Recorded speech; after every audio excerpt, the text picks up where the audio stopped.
But Vijay வந்து பேசுறது வந்து தப்பா யாரும் எனக்கு படலை.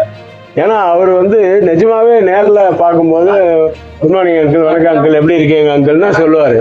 அதை வந்து இன்னைக்கு பப்ளிக்ல சொல்லியிருக்காரு. அப்படிதான் நான் பாக்குறேன்.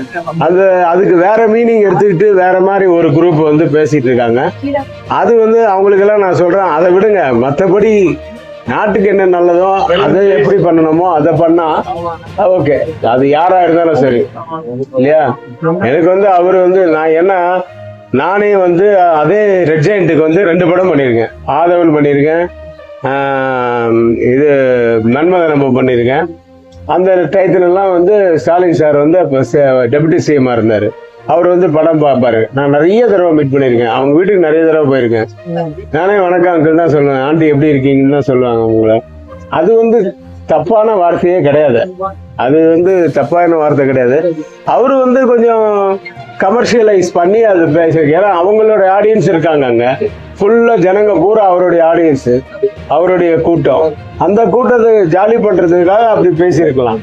அப்படி பேசுனதா தான் நான் நினைக்கிறேன். அவர் வந்து தப்பா ஒருத்தருக்கு குறை சொல்லணும்னு, அது குறை சொல்ற வார்த்தையே கிடையாது. இப்ப நான் இவர் அங்கிள் தான் கூப்பிடுவேன், பாபு அங்கிள் அப்படிதான் கூப்பிடுவேன். அது என்ன தப்பு இருக்கு? அதெல்லாம் ஒன்றும் தப்பு கிடையாது.